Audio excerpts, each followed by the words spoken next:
Lily और जादुई पक्षी। एक बार की बात है, घने जंगल के बीच बसे एक छोटे से गांव में लिली नाम की एक युवती रहती थी। वह अपनी दयालुता और छोटे बड़े सभी प्राणियों के प्रति अपने प्रेम के लिए जानी जाती थी।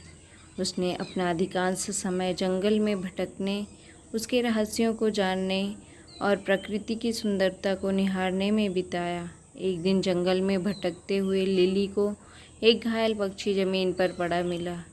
उसने सावधानी से उसे उठाया और वापस अपनी कुटिया में ले गई। उसने चिड़िया के घावों की मरहम पट्टी की और उसकी देखभाल कर उसे फिर से स्वस्थ कर दिया।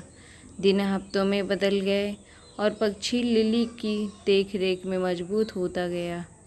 वह अपने दैनिक जीवन के बारे में जानने के दौरान उसके कंधे पर बैठ जाती और वे एक दूसरे से बात करने में घंटों बिताते थे। एक दिन चिड़िया ने लिली से साफ और स्पष्ट आवाज़ में बात की। मेरी जान बचाने के लिए धन्यवाद, उसने कहा।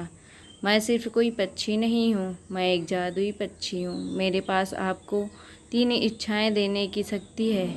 उनका बुद्धिमानी से उपयोग करें, क्योंकि एक बार उनका उपयोग किया जाता है तो उन्हें वापस नहीं लाया जा सकता। लिली चकित और प्रसन्न थी। उसने लंबे समय तक और कठिन सोचा कि उसे क्या करना चाहिए। अंत में उसने अपनी पहली इच्छा की। मैं अपने गांव के लिए भरपूर फसल की कामना करती हूँ, ताकि कोई भी भूखा ना रहे। अगले ही दिन गांव के चारों ओर के खेत भरपूर फसल से लहलहा उठे। लिली की दयालुता के लिए ग्रामीण चकित और आभारी थे। अपनी दूसरी इच्छा के लिए लिली ने सभी प्राणियों की भाषा को समझने की क्षमता की कामना की, और ठीक उसी तरह वह पक्षियों की चहचहाहट, मधुमक्खियों की भनभनाहट और पत्तों की सरसराहट को समझ सकती थी। जहाँ तक उसकी तीसरी इच्छा का सवाल है, लिली बहुत देर तक सोचती रही कि वह क्या चाहती है। अंत में उसने अपनी इच्छा व्यक्त की कि मैं हमेशा प्यार और खुशी से घिरी रहना चाहती हूँ। और ऐसा ही था।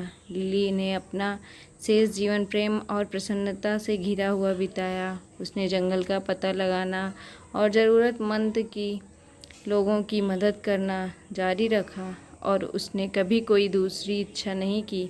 वह जानती थी कि जादुई चिड़िया हमेशा उस पर नज़र रख रही है, उसकी इच्छाओं को पूरा करने के लिए, अगर उसे उसकी आवश्यकता थी तो।